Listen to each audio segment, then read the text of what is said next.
Siamo con Davis Curiale, uno dei giocatori più rappresentativi, forse il più rappresentativo di questa selezione, la nazionale siciliana. Oggi al debutto, primo giorno di raduno. Davis, quali sono le tue sensazioni? Tanto per me è un onore essere qui perché è una cosa bella aver creato questa nazionale, perché tutti noi siciliani meritiamo anche una visibilità diversa, perché per la nazionale italiana ovviamente c'è poco spazio per noi e quindi questo ci permette di metterci in mostra. Le sensazioni sono positive, anche se dopo un po' di inattività non era facile, però questi allenamenti servono per mettere un po' di benzina nelle gambe e speriamo di farci trovare pronti per l'amichevole. Ecco, sei uno dei calciatori, dicevamo, più rappresentativi, ma sei anche quello che sui social ha spinto tantissimo questo evento. Sì, appunto perché ritengo che sia una grande opportunità per tutti i siciliani, è una cosa bella. E chi viene qua, questi ragazzi che hanno accettato oggi, ci tengono, perché uno si deve sentire onorato di vestire la maglia della Sicilia. A parte questo, confrontarvi anche con un avversario come il Caldo, com'è?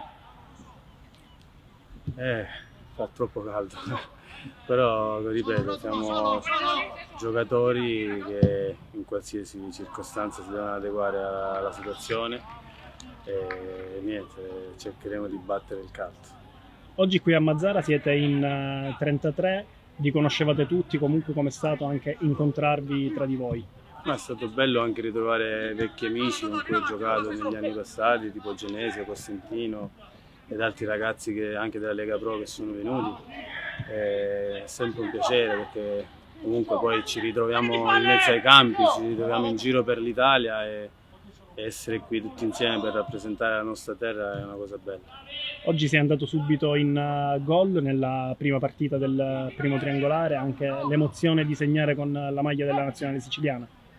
Sì, dai, a una certa età bisogna comunque mantenere il vizietto del gol per un attaccante, quindi speriamo di ripeterci anche nella prima amichevole ufficiale.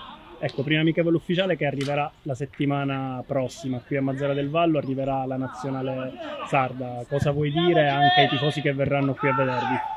Tanto penso che Mazara la dobbiamo ringraziare, la mazzarese che ci ha messo a disposizione per questo evento e siccome è una città che conosco molto bene, essendo origine di qua vicino, e il calcio lo vivono abbastanza calorosamente, quindi sono sicuro e spero che il giorno 10 verrà tanta gente a sostenerci e speriamo di ricambiarli con una grande prestazione. Grazie Davis, un grosso in bocca al lupo. Grazie a voi.